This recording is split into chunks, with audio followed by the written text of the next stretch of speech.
coming. I appreciate your patience until I get the video all squared away. Gender review and disposition, is there anything to add? Nothing to add.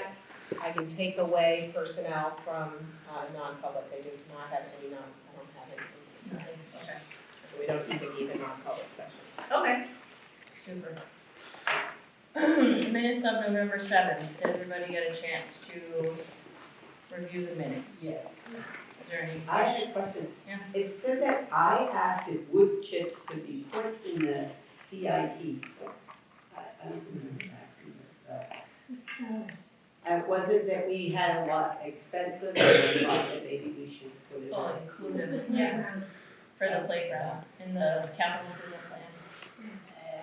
The replacement, yeah, the playground wood chips. Yeah. What? The playground wood chips, Playground okay. chips. Okay. Yeah. Thank you. All right, does anyone else have any comments, questions about the minutes? Someone like to make a motion to approve the minutes? I'll make a motion to approve the minutes. Someone want to second? All in favor of approving the minutes? Aye. Any disagree, abstentions? Principals report. Pass it over to John. So I printed out a written principal's report for you to review. I'm proud to announce that we were made aware that Plymouth Middle School was ranked by the US News. Out of 268 middle schools in New Hampshire, Plymouth Middle School was ranked 12th in the state by US News.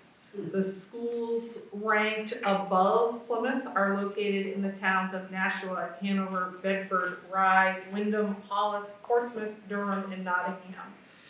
Incredibly proud of that accolade and the hard work that has gone into making that happen.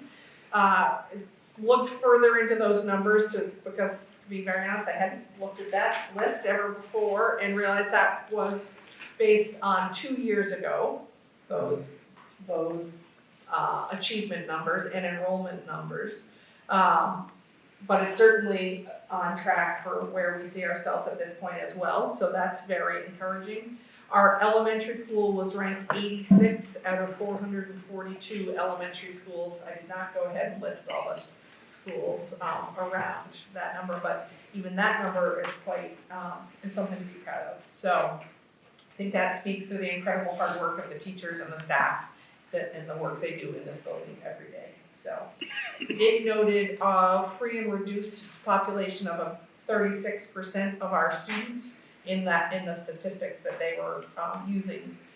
So that's a number that's important to be thinking about too when you think about achievement. And it is based on the New Hampshire SAS achievement scores.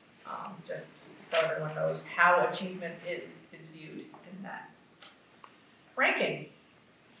At last month's meeting, Amy, you had asked for a clearer picture of where we were with homerooms and enrollment. So I have in front of you a document that lists the number of students in each homeroom or class, the number of students in the grade, and we included the number of students by wing because it's something when we're programming for kids, how we're thinking about groupings within the building. Our K-8 total is 364 students. Our pre-K to 8 is 391 students. And you will see the range. I'm going to take out the 3-year-olds, the preschoolers at this point. Our homeroom range, our smallest grouping is 13 and our largest grouping is 20 at this point. So that is the range of homeroom size. Our average is right around 15 or 16 kids, right in that average. Which is what it has been for quite a long time. That's where we have been for at least over a decade. I would think prior to that we had more class sizes around 19 or 20, but our range is still about the same. And that's still below state average? I don't know what the state average is. Isn't it about like 20 to 23-ish kids, Kyla? It's, I would say it's around 20. Yeah, By definition, small class size is under 20. yeah, okay. Yeah. Thank you. On the, any questions on the enrollment numbers? I understand that's in line with historical average. How does that number feel to us? Is it a good number? Is it? I think that's a good number. I would say student need is, I think there's a bigger need now than there has been in the last many decades within this building. More students are coming with more complex needs. So, but I think the number feels, I would report that it feels appropriate. I mean, the only piece I was concerned with was the drop Plymouth had this year, with a class size basically, so over 20. So that will be interesting if that pattern continues, or, I mean, given the lack of housing, nowhere to go really. But we did, even in the past few weeks, get a number of new students into the building, so. But that drop specifically this year it's a class size. Which is why you see in the budget, one less teacher. Okay. That's why that decision was made. And could you remind me, in 7th grade it's 19 and 20, but does somebody from 6 or 8 do? So I would think about the middle school as a team, Right. not, okay? Yeah. So we have one teacher who is teaching 6th, 7th, and 8th grade science. Okay. We have one teacher who is teaching 6th, 7th, and 8th grade social studies. It used to be that if you taught 7th grade, you just taught 7th grade here. Right. At this point, this year and moving forward, it will be much more of a team. We have our 7th grade ELA teacher is teaching some creative writing to 6th graders, and we have, so we're doing lots of different things to build a rich and robust program for the students, and also to ensure that the teachers are teaching within their expertise as much as possible. So we want to use people to teach what they're really good at and have passion about. And I commend the teachers too on being flexible, because it's a curveball. You're going to be teaching different things. It's not the way we've always done business. And I'm asking you, more than asking, I am requiring you to be flexible and to work as a team to get this done, and they're doing it. So.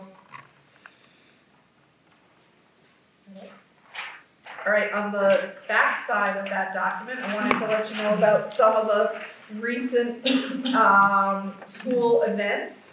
Grade 4 went on a field trip to the New Hampshire State House and to the Science Museum down in Concord, and they were commended for their positive behavior at the State House and learning about the election cycle and how things get done. So, well done there. We had school picture retakes. Want to let folks know that those retake proofs and ordering instructions were sent home with students.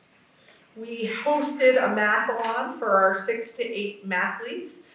We had 16 schools, I think, here. It was massive, exciting fun with lots of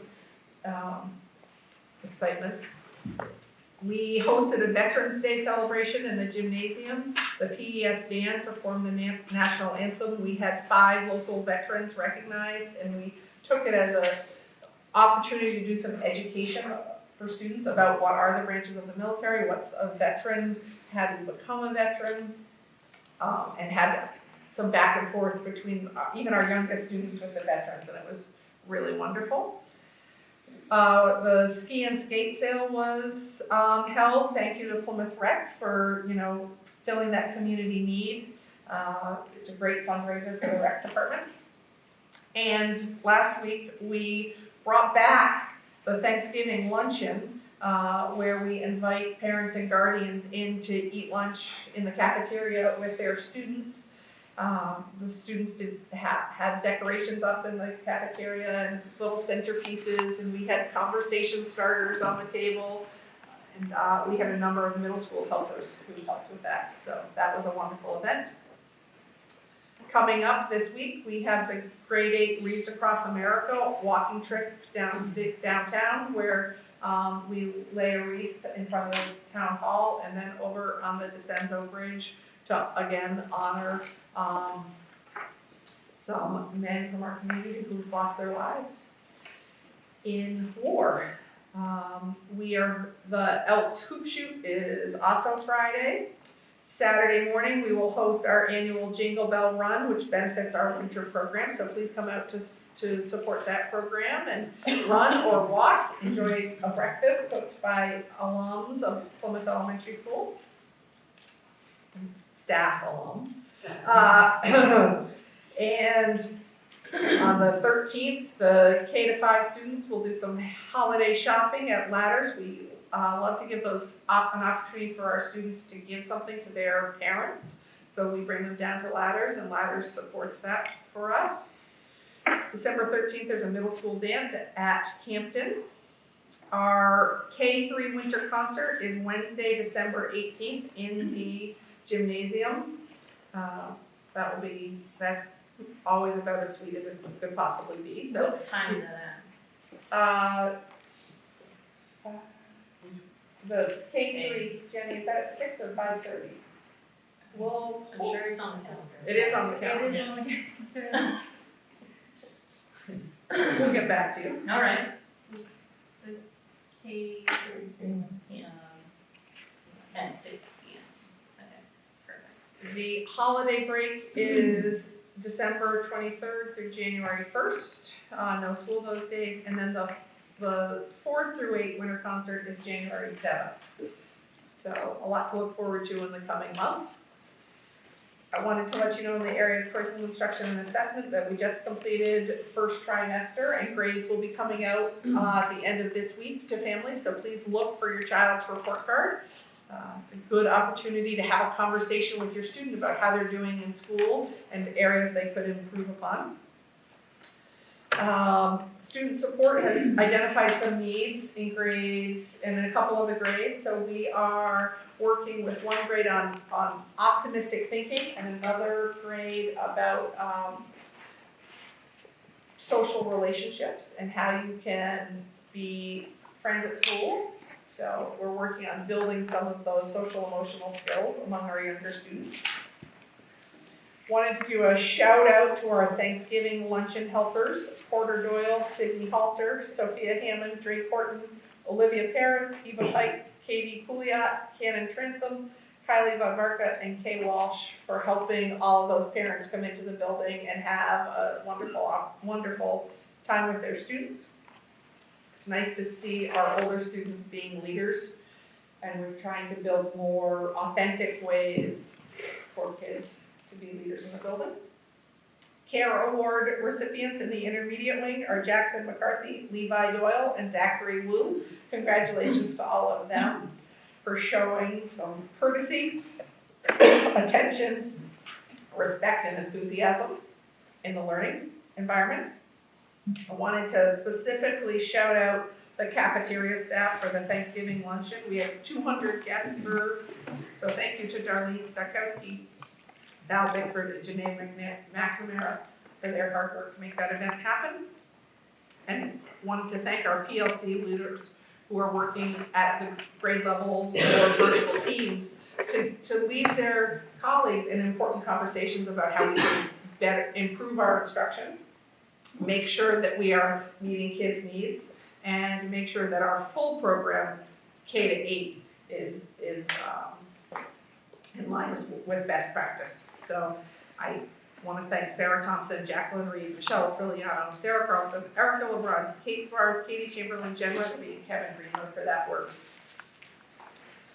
PTA will meet this Wednesday night right here in the library, and they will be discussing mini grants to teachers. They have fundraised some money, and they provide little mini grants to teachers, and want to thank the PTA for putting up the mitten tree that you might have seen in the lobby that has mittens and hats for kiddos who come to school and don't have a mitten. So thank you to the PTA for making that happen.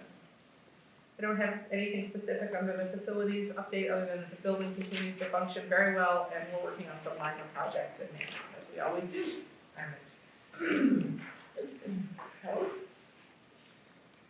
Yeah. All right, I'll be semi-short and sweet here. All of our winter teams are now officially all in action.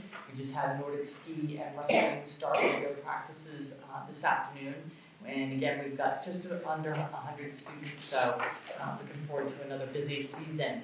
Our 5 and 6 basketball teams have 2 games under their belts. The girls are 2-0 as well as the boys team. Tonight we hosted Ashland. Had 2 really exciting games. The girls' game was back and forth, but the girls ended up, I think, winning by 6. And then our boys went into overtime and won by 2 points. So a lot of fun in the gym tonight. 7th and 8th grade basketball teams will open on December 12th. They will be at Kennett. And the wrestling teams will open up in Concord at the Plymouth Duels, which is December 14th on a Saturday. Ski team is a little bit further out. On January 8th will be their first event at Sandwich Fairgrounds. So as always, we're hoping Mother Nature will be kind in those respects and send us a little snow.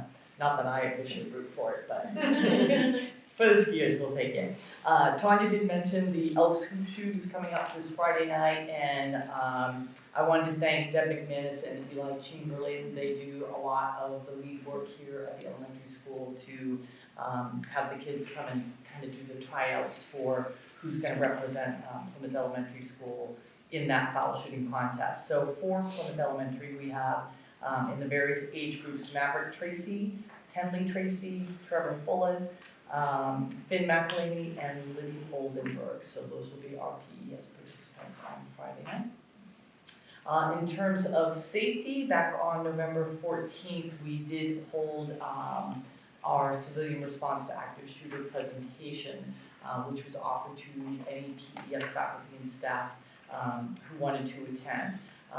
Nice that we had 25 individuals that afternoon, and also wanted to say a huge thank you to Officer Rod Diamond for being our instructor for the afternoon, doing a nice job, and thanks to everybody that was able to attend. And as always, moving on through the months, we'll have some more drills coming up in the next couple months. Perfect. And I want to shout out the NaNoWriMo teachers too. It's a program that happens every November where kids get to come and write a book, and they do a great job. So I'm thankful for them. So I want to just personally say thank you to the teachers that were involved in that, because the students love it. And I said to my son, you know that's writing, right? And he's like, Mom, I signed up. And I was like, that's amazing. I'm super proud of you. So, yeah, so they do a great job. Keep kids engaged, and I appreciate the program. Do you guys have any questions for Kelly or John? No? All right, perfect. We will move on to privilege of the floor number 1. Welcome, Mr. Mon. All right, we'll move on to discussion items. I'm sorry, I didn't get all in. Andrew, anything that you want to say? No, good. Okay. Budget review. Second draft. Okay. So it's a first draft still. Oh, We haven't changed anything, but it's the Okay. second time we're reviewing it. Okay. Last month we reviewed the first draft, kind of what's in there, big picture wise. Appropriations are up 3.8% on the first draft, mainly due to, you have your implementation of your new salaries for the collective bargaining agreement is in there. You are down 1 teacher in the 1100 account, which is regular education. Special education is up significantly. Some in the building requiring an additional special ed teacher, with other services, affiliated services with that. And then really the last piece that has impacted it is the transportation cost between special education transportation and the busing contract that was up quite a bit. Other than that, there hasn't been any There's no significant projects in the budget, and no significant new curriculum in the budget or anything like that. So, really the staffing piece is kind of a wash. You're down 1 in the regular ed, but up 1 in special ed, compared to the budget last year. What I attached this month was the revenue page, so if you flip to the back, it's your last page. Here, can you hand me? I have mine. Would you remind me what line item, the transportation is? 2,700.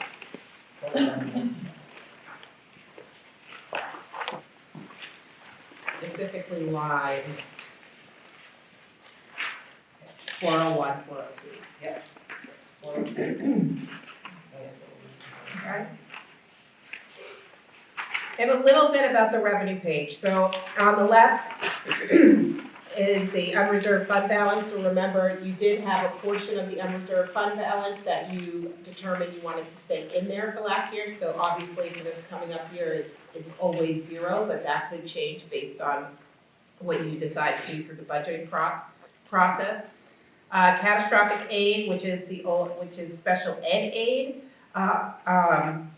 In general, we don't have any students that qualify for this right now, but in the past 10 years, we've received about 60% of what's supposed to be 100% funded. And from our understanding, it's gonna be less than that, given the memo we just received from the Commissioner of Education.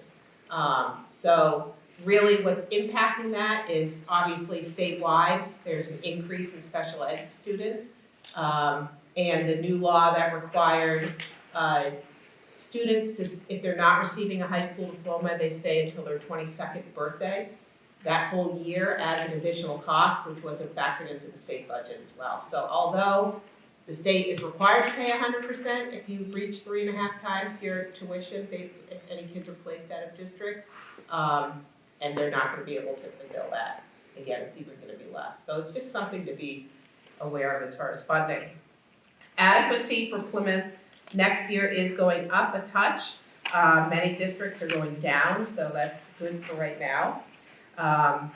Other pieces, you have your National Forest Reserve, which is about the same. Your Medicaid, which is any money that we recoup back from Medicaid eligible students.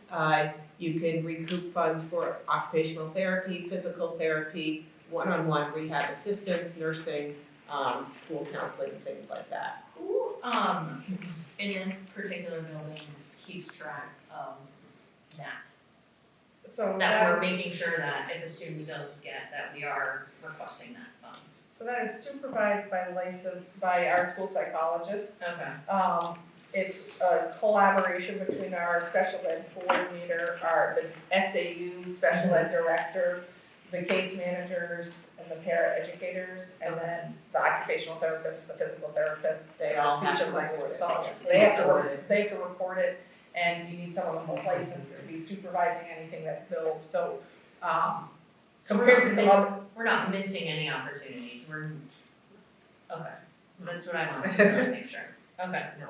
Alright. Regular ed tuition, so that is any students paying to come to Plymouth. So that's the tuition there, we're expecting about the same. Special ed tuition, so those are students that are coming in to Plymouth from surrounding schools into the special ed piece. May I ask, what do we charge the district when they send them here? So it depends, so it's the cost per pupil plus the additional services. Whatever services that the student requires, we bill them a la carte for that piece. And what's a regular student again, please? What's that? The cost of a regular student to tuition? It's a 20, what's the cost of? So the cost is always the prior year's cost per student at the state defined formula. The exact number I can't quote you off the top of my head, but this year's about 22,500. Got it, thanks. Preschool assist is at 150,000, and that's the preschool special ed staff that comes in from other districts because their contracts are held in Plymouth, so Plymouth gets paid for those services from other districts for those folks to go out to their districts. Earnings on investment is 1. PEP tuition is 20,000, that's the preschool program, so kids that are coming into preschool, whether they're, if the parents are paying tuition, that's the line that it comes out there. Reimbursement services, so we talked about that this year. There has been a significant amount of students in Plymouth specifically that have been requiring English language learner. They have English as a second language. You were able to split that staff with the other SAU schools in the past. This year, the caseload's so high here that it's all under Plymouth. So, and that is rising. Voted from fund balance, so you see last year was the 50,000, you may decide to do that again for the upcoming year for your warrant articles. Transfer from capital reserve fund, again, that will be done for your warrant articles, so that's why it's just only in that left-hand column. Both of those are warrant articles? Both of those, yes.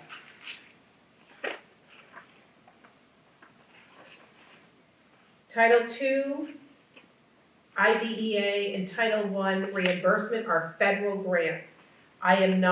We are stabilizing that for right now, but I'm not sure what's gonna happen with federal entitlement grants for public schools next year. We're just unsure of what's gonna happen. So we're keeping it the same for now, hoping that we'll receive the same type of allocation, but it's just a number, we're not sure what's gonna happen with entitlement money federally. And excuse me, but do we make a change in that number when it gets close to the voting time, or is we just put this number in and hope for the best? It's an estimated revenue anyways, and Okay. it's pretty consistent from year to year. This is the first year that I'm just not sure. Okay.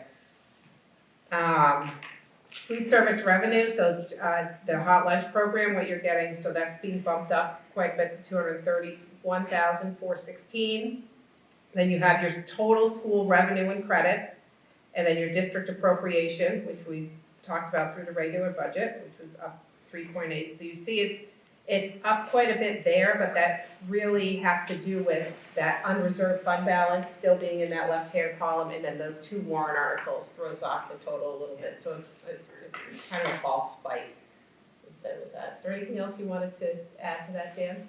No, try to ask questions if there are any. Dan's here tonight to talk you kind of through the warrant articles. And as we start to think of that, I did say that we didn't put any of the capital improvement stuff into the budget, but we do have $90,000 worth of projects that need to get done, one being the science room VRF system, and the other being the gymnasium door hardware where the rot is. But you have the capital reserve fund has how much in its balance, Dan? So at the year end of 6/30/24, 5 months ago, there were $211,000 in it. There's $104,000 coming out this year that due to a warrant article that was approved in March. There's also $50,000 going in. Those 2 numbers are reflected on the revenue sheet Tyler just went through. With interest income, I'm projecting that the balance at the end of the current fiscal year on June 30th will be $159,700 and change. So it pays for those projects without raising any additional taxes. You already have that saved, which is why a couple of years ago, you really started putting money away for things like that, so you don't have to raise it through the appropriations piece. So what were the 2 things? There's the The VRF system in the science room, Okay. and then the doors in the gym have to be replaced, but it's more than just the door, it's all rotted Of course it pieces, yeah. So, it's It's not never just easy. doors, it's a door project. So, why aren't we using that money to get those things fixed? That's what I'm suggesting. Okay. I love that. You need a vote of the public for money to come out of the capital reserve fund. The board doesn't have the authority to do it on their own. Yeah, which is why we didn't put it in the budget. It's my advice that you take it right out of that, What did you call it, the VGA system? VRF, it's VRF. What is that? Ventilation, Oh, the ventilation system, okay. it's a variable frequency drive that is controlled by the HVAC system. Yeah, it's really critical. so tonight, I I mean, Dan, what does the board have for retained fund balance? At the end of the previous year, the retained fund balance, $319,839. So that's for anything, you can spend that on, with a hearing from the public. So certain, and you cannot put that as part of, can you put that as part of the, unreserved fund balance? Yeah, you can, absolutely. Okay. So you could commit a portion of it to be unretained at the end of this fiscal year to change the impact of the proposed appropriation versus the revenue sheet as is proposed at this time. That's where that 120,000 that's on the top of the left column came. Most of that was committed last year from the prior year's retained funds, To help offset. to help offset the tax impact. So we have to decide what to put in, and then it gets voted on, or we just do it? So are we talking about the retained fund balance being committed to be a revenue next fall for next Yes. fall's tax rate? Yes. You can decide that at any point between now and the vote, of Okay, how much of your retained funds to commit to being a revenue next fall. okay. The money coming in or out of the capital reserve is a second question. So, Dan, what's the, how come when we give back, or when we use part of that retained fund balance to offset the tax rate, why does that count as a revenue the next year? And will that make it spike? So I'm gonna try and answer the questions, two different questions. Yeah. So it's any unretained funds, meaning they are left over, they're not held, are considered a revenue by the state in setting tax rates, because the fundamental equation is appropriations or expenses that have been authorized minus revenues, like the ones that are on this sheet that Kyla went through, equal the amount that you're gonna raise in local taxes. You're gonna take that net amount, A minus B, equals the C that you're gonna then divide over the valuation of the town to make your tax rate. So if you have that money on hand and you're not holding it for other purposes, you don't need to raise, it inherently reduces the amount you have to raise the following year, which is why it's considered a revenue. Does that make sense? Yeah. Now, if you go several years of committing retained funds to be a revenue the following year, and then one year comes along and both the expenses go up and the revenues go down, that could cause the spike you're talking about. Okay. So I guess a couple questions tonight. One is, are you good with moving forward with the 90,000 as a warrant article? For, to do the VRF system? Oh, it has to be a warrant article in order Well, that was our, appropriate the funds. To be able to pull the money from the capital improvements. pull the and pay money for from the capital reserve. Even though the money is already there. Yeah, it has to be voted on. Has to by be the public. voted. So it won't affect the tax rate at all. Correct. That specific warrant article will not. And that's to fix those two things. Yes. Yes? Yep. Let's do that. It's only 90,000? No. Yeah, that was that was 159, set. Those were for the No, projects what- we've already, Sorry, 159 is the balance in the capital reserve fund at the end of the current fiscal year. That already includes. So if you have a warrant article for $90,000, that includes this year's in and out. You had an article on last year's warrant for $104,000 to do certain things with money coming out, but you also had $50,000 going in, so the net change is about $54,000, right? So it's 90,000 for the doors and For the project. So if you had a separate warrant article for the 90,000 for the VRF system for the science lab and the doors, that would take the balance of that capital reserve from 159 to 69. Okay, But it also may grow if there was another warrant article for fund balance to go into that capital reserve this year.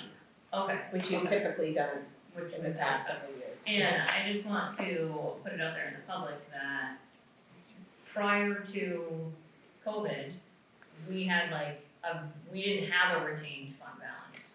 So this is historically not something that has happened in the past. When I was first on the school board, it was like at the end of the year, we had $40 left over and we were psyched. So, this is not something that is gonna continue, I have a feeling is not gonna continue to happen. So I just want to say that publicly, that historically, we've not had funds left over.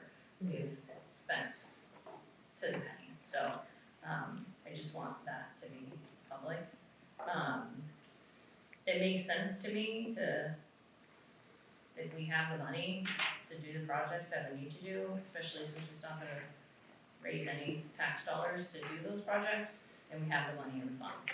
So, I guess we need a motion to make a warrant article for the $90,000 to do the projects that we wanna do, the DRF and the gym doors, and we need a warrant article to, if there's anything left over, to put $50,000 back into the capital reserve funds.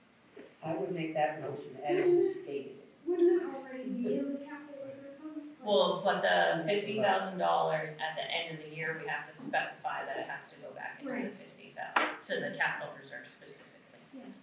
We would continue to do that in Yes. addition to the 9. in addition to the 90, correct? If there's funds left over. If there's funds left over. The 50 in addition to the 90. Yes. We have one warrant article that's 90, that's specified what we're gonna That's do. The what other we're out. 50 is just a To replenish. To replenish. Yeah. replenish. Yeah. That's where the next. So we're taking 90 out of the capital reserve and we're putting 50 back 50 in, in. And how come we're putting 50 back in and not 90?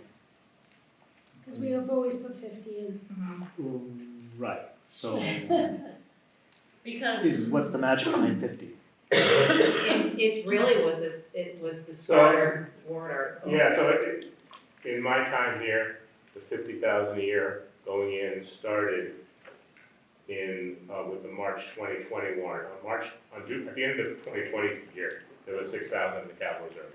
correct, And the number was thrown out there. How about 50,000 a year from fund balance, to be clear, right? There's some school districts have two articles funding capital reserve. One, an amount to be raised from taxes and put it in capital reserve.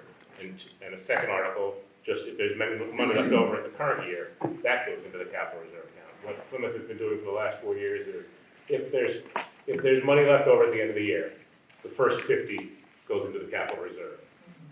Yep. And so I think what is being discussed is two separate warrant articles. The first one being to raise the $90,000 and fund it with a withdrawal from the capital reserve account.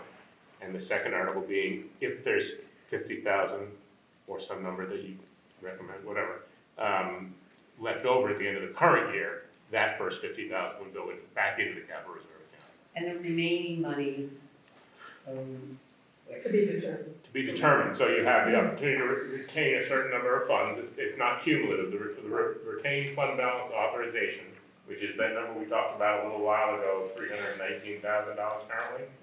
It's up to 5% of your net assessment.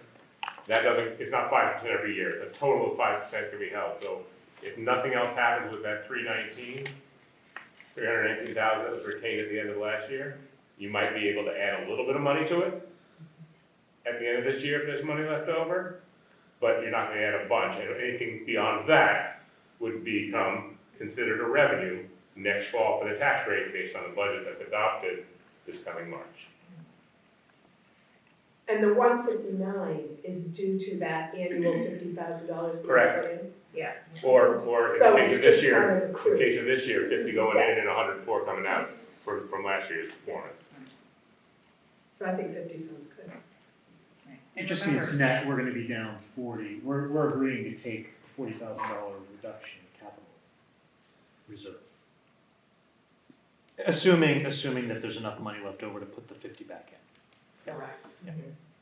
Correct. But If then districts perhaps are next year anywhere- there won't be anything.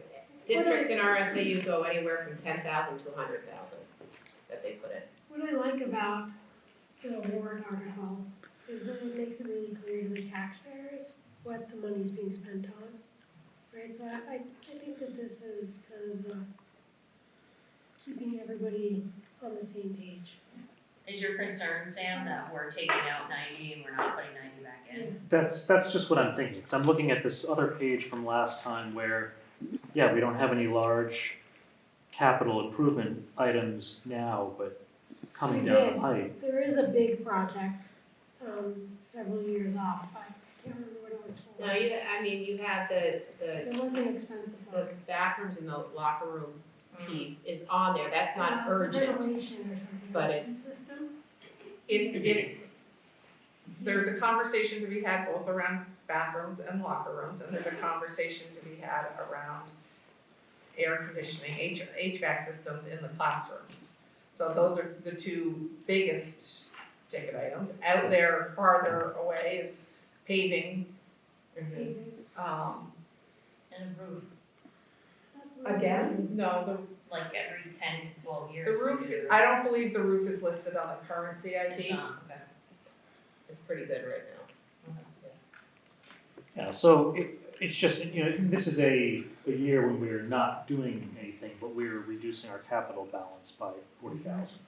And so I'm just thinking when the bathroom remodel comes down and the locker room remodel comes down, how, like, if we're taking out of capital reserve, then we're not gonna have the funds to do that.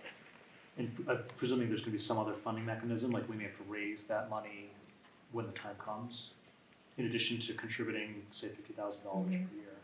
Can we say on the warrant article, can we say up to and leave that kind of vague? Can it be like up to $90,000 to put back? Has to be So It specified. has to be specified.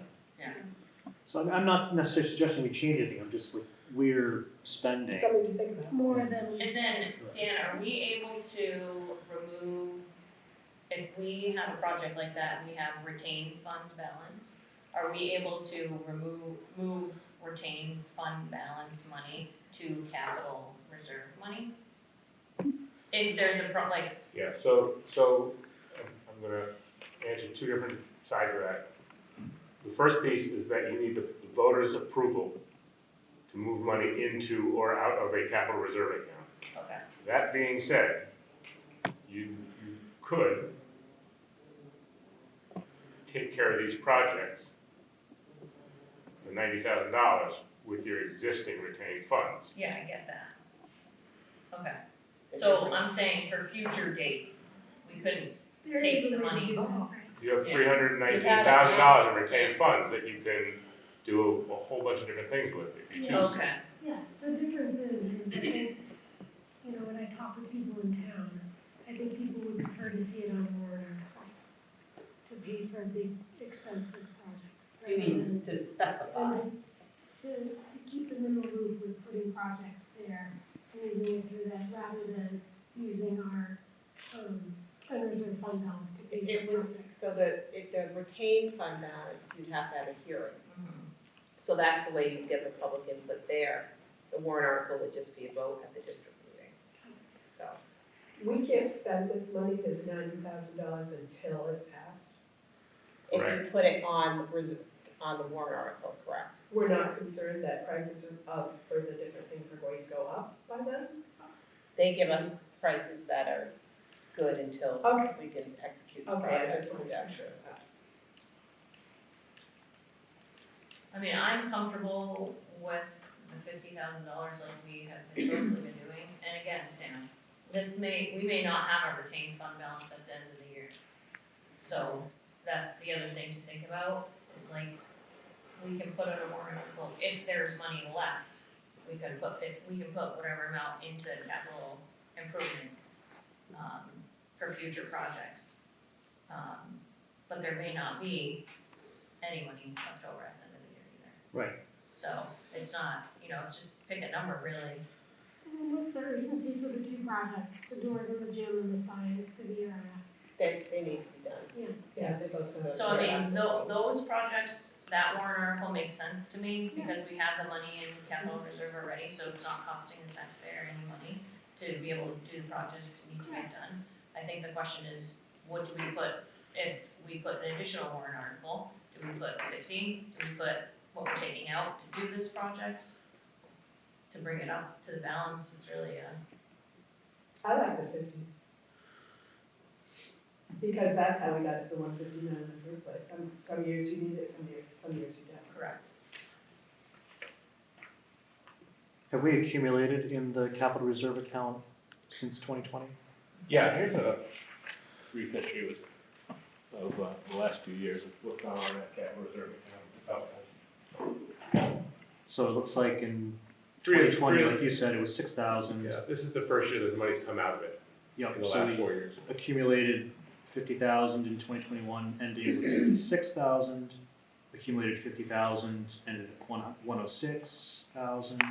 Right, so this is the first year we'd be taking out. So we've been contributing 2, 3, 4 years, and now we'll withdraw. We took out this past March, Right, otherwise it doesn't. 104.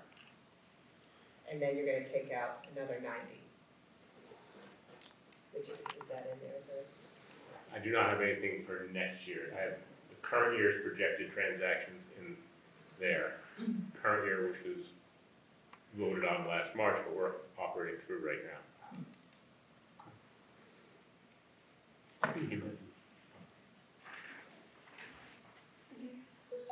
All set. So we'll bring the draft warrant, with that on there. You can obviously still change it next month if you want to. You have next month, and then the hearing's February. I wanted to loop back to appropriations, of how you are feeling about the number, given the reduction in the regular ed teacher and the increase in the special ed teacher. You're at 3.8%. We're looking for some direction from the board. If you're comfortable with that number, or do you want us to do lower than This that? 3.3% on, 8. on page 10, I think it was at 3.3. This time around. 3.3. this time around. Sorry. This is nice, too, the 3 and the 8. It's a lot like 3.3. So That's 3.3. So it's 3.8. 3.3, 3.3. Oh, it's 3.3. which I think is a little more valuable for people in this space. I think it's a little, I mean,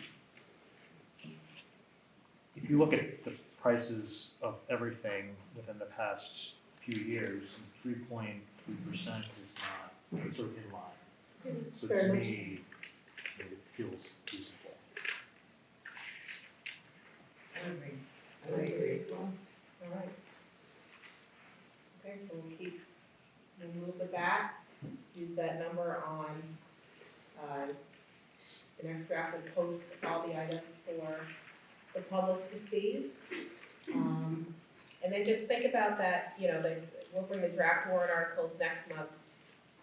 If you're thinking about it again too, you can vote to move, the budget onto the hearing tonight, if you're comfortable with that. And then I'll wait for the warrant articles so you can see them, we'll have them drafted, and you can do that next month, so that's all you have to do prior to the hearing. I'm comfortable with the budget as it is. Are you guys, I mean, are you worried about any big changes in the next month, like are You really never We know. don't- I Yeah. That's why I'm What I have to really worry about at early, this yeah. point. We don't usually vote on it till January, right? Well, your warrant articles, you can definitely vote on December. I mean, the piece that you can talk about, you can just hold on it for now, and then, you can talk about that revenue piece with maybe designating some funds to guarantee, that you guarantee to give back, to offset that overall increase. And I think do you remember what they put in last year? I believe it's the 120, 106 that's on this record. That's exactly what it was. Yeah, they retained what was left. So, Can you say that again? speaking of that, I didn't change the Chicago side, please. Yeah. Can you say that again, please? So, Can I? yeah. So last year, you had retained fund balance from the prior year. Yeah. The board voted to commit a portion, specifically 120,106 of last year's retained funds to being a revenue this fall to offset the tax rate. Yep. The 319,000 that you currently have in your retained fund balance account, you could vote to commit a portion of that to be a revenue next year, next fall, and it would drop it onto this revenue sheet that you have on the right-hand column, which would reduce that $562,000 number at the bottom. So to the extent we replenish the capital reserve account, it's not coming from, am I getting my years mixed up here? Nope, so replenishing the capital reserve from fund balance at the end of the current year has virtually no bearing on that 319. Why not? Well, the 319 it was held from last year, Oh, it's last year's figure. right? And the 50 would come out anything left This year. this year. Okay, got it. Thank you. So I'm always happy to give back to offset the tax rate, first and foremost. I would be leery to give it all back, only because of that federal revenue, the $200,000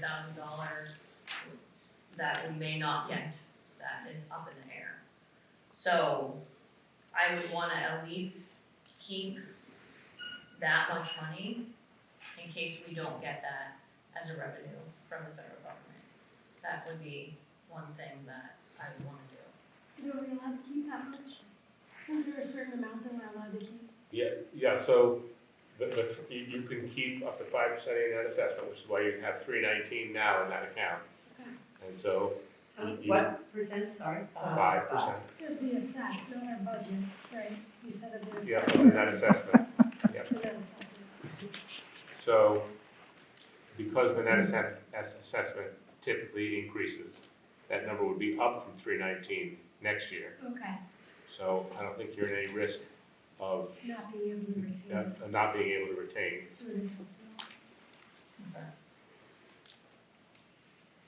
And that seems to be the only one that we're really nervous about, was the federal government funds. Well, it's really hard to think of all the what ifs, I guess. Yeah. So what do we know? We usually do get this allocation. I don't know. We're gonna just put it in there as usual and, I think that's the only thing we can do. yeah.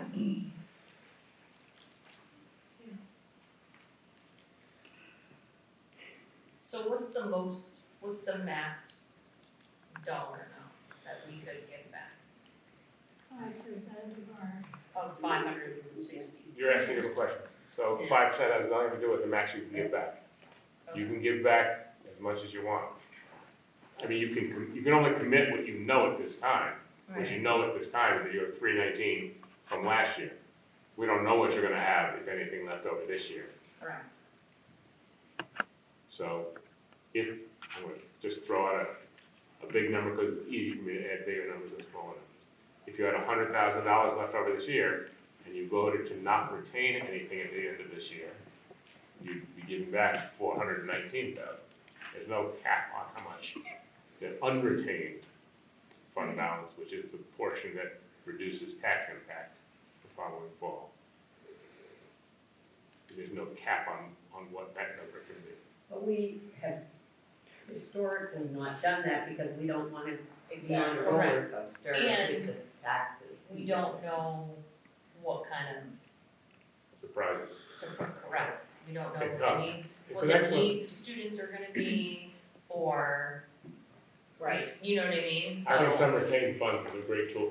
Why we recommended the article that authorized it in the first place a few years ago. yeah, Is that having a retained fund balance is an excellent tool for for minimizing the impact of emergency situation. I mean, and I don't, I feel like we have given back the past at least 4 years back to the town. Yeah. I think a 3.3. 3% increase is reasonable, so, I don't think that it's necessary to give any money back, just because I agree. we've given it back the past 4 years. And we don't know what the future will bring, we don't know if we're gonna get this, we don't know what kind of students we're gonna have, and a 3.3% increase is a reasonable amount for me. So that would be my suggestion, is to, not. are we allowed to use the retained fund balance for things that fall through automatically and only have to have a hearing when it's something outside of our budget? Or do we have to have a hearing every time we use it? The retained fund balance. So I'm trying to understand your scenario. Think when you We say, don't normally you spend. sort of, you drew a distinction between things that fall through and things that are outside the budget, so I'm not sure. So, Like additional expenses that come up versus like Yeah. things that we budgeted for, but that the revenues fell through. So regardless if it's a special ed student that we have to pay for, or a project, if it's the if retained your fund intent is balance- to use the retained fund balance, you have to have a hearing. You have to have a hearing. So what we've done in the past is we've just used unreserved fund balance. So there's no hearing, you just decide at the end of the year, okay, what do you have? And that's when you decide, okay, let's fix the rot on the front, we have money now, let's just do it. It has not, the retention hasn't been, you haven't used that yet. So do we have any unreserved? Pretty early in the year right now, So we don't know. we'll have a better idea. Yeah, I typically don't start projecting current year's fund balance until March. I can, at any of your meetings, give you an update on expenditures year-to-date, revenues year-to-date, but there are certain parts of the expenditure cycle that are, seasonal. And as I think you all are aware, transiency is the number one impact to a budget and its operational status. There's more impact at this elementary school this year, just based on that alone, than there has been in the past. So are we back to suggesting that we vote on this budget? Still don't have the No, we're the gonna. revenue. We can move move forward forward, we can move forward with it. It's up to you. Or we can wait till January. What would be the benefit of waiting?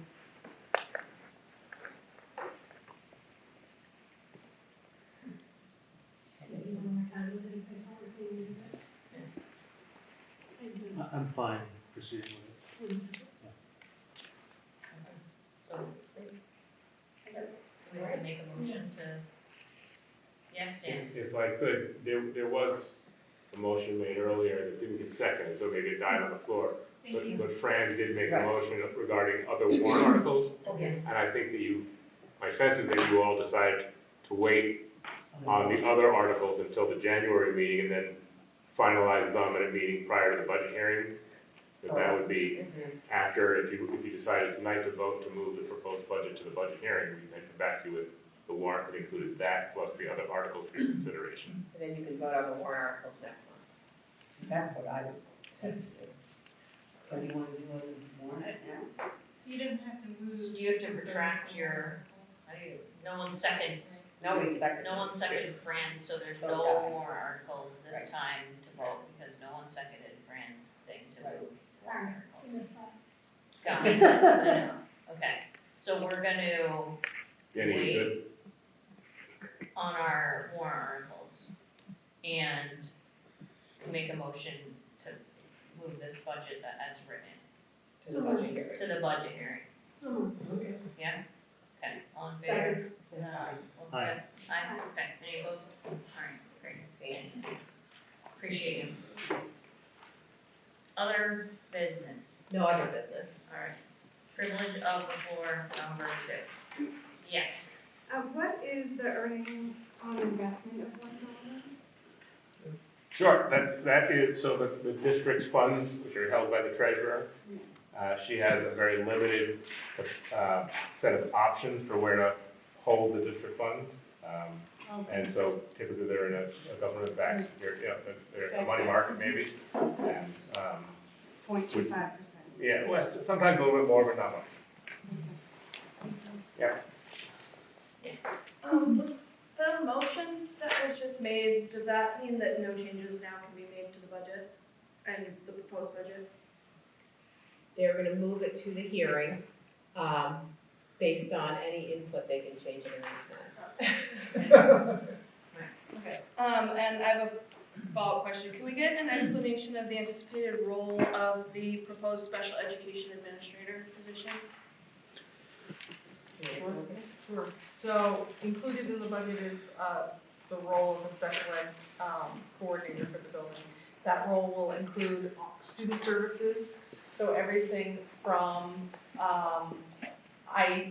special ed services to supervision of title services, potentially supervision of 504s.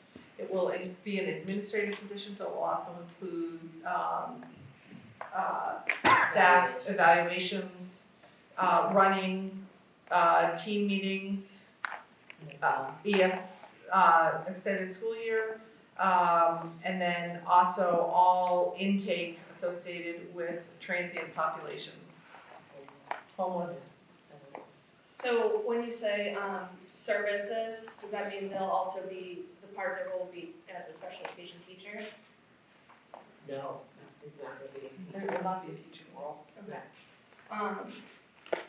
And then, That doesn't mean that there wouldn't be some case management in certain circumstances. Yeah. But so the concern that I have and that has been voiced by others is the reducing of the staff by a full-time educator when we're saying here that, there's an increased student need, not only in special ed, but in regular ed, including ELL students who are regular ed students, social emotional students who are regular ed students, and that transiency that we've been talking about. And I just wanted to make note that reducing teacher already within the building in the regular ed to bring in, on the flip side of it, an administrator working with special ed and not necessarily providing those services seems to be concerning regardless of the number of students we have in classrooms because of the increase in need. so, do I need to respond? So I think another way you might want to think about that is that we're actually increasing the case manager based on last year's budget. Now, that decision was made over the summer. We do already have a coordinator, and what we've done in the last year is make a shift to move someone for the needier population already, and it's really in line with that earlier decision. And I do think that it is directly related to the neediest students, that we need those more services. And some of it is case management of not necessarily special ed students. There are students who need other sorts of supports. So. Follow on to that, who's providing that administrative support today? We have someone who serves as a coordinator, and it's a position within the building, but it's currently within the collective bargaining agreement of the teachers. So they can't supervise it. So they cannot supervise or evaluate. But that coordinator is not doing direct instruction. Currently, that person does do a little bit. It is, That has changed from year to year. having been in that position, that position, is typically an administrative position, and typically, I've been in that position before, and I've always had I've always had a couple of kids that need help out with and do case management. And I would imagine that this admin, this special ed administrator, if the need was there, that they had to take on a case for a student, that would be the expectation of the role, that would be part of the role. Well, they'll be a certified educator, I think. You know what I mean? Like, just like now, like if a teacher needs to help with something else. But it would be outside the collective bargaining agreement, so it would be different. It would be different because yes. Okay. And this building has operated with the special ed administrator before, and then not depending on the population and the structure of the administrative team. So it's really bounced back and forth at times.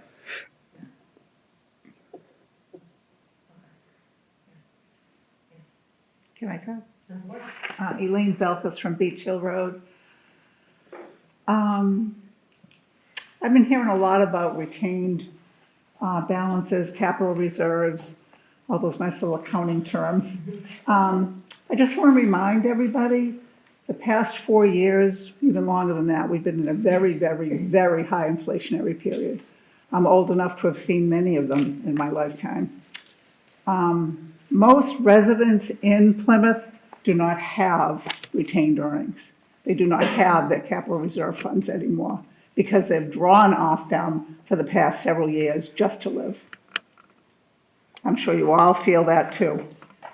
What a lot of them have had to do is reduce their recreation budgets, reduce all their wants versus their needs. So I'm going to ask this board to please take a real hard look at this budget. You can say it's only 3.3%. The fact that it's any percent increase is going to be hard to take. We've all just received another tax bill that's increased tremendously to most of us, to the point that we're all saying if the housing market was better, we'd probably abandon Plymouth. The tax rate is just too high. So my point is, please look over your budget, decide what's a need, what's a want, just like Kat has said, and really, really try to get rid of those wants for now. I would like to have half the retained, I would say retained earnings, I've got an accounting background, anyway, that this town has. So please, just take a good hard look at that, because people are going to be mad at the district meeting. They're going to be very, very upset, and you're not going to like it. Thank you. Is there any other public comment? Yes. Just, Paul Tanner, I'm not a resident, but I am the co-president of the union. There is a disappointment within our body that we are moving forward by having a regular teacher, and we just want that to be heard by the board. Thank you. It's disappointing. All right. Everyone signed off on the claims and payroll, perfect. Any correspondence? No correspondence. Okay. Any motion to move to non-public? I'll make a motion, I'm going to non-public, we don't need to go into No, that. no, no. Do. Okay, all right, so motion to adjourn. Motion to adjourn. Thanks. All in favor of adjourning? Aye. Perfect. Thank you. Thank you for coming.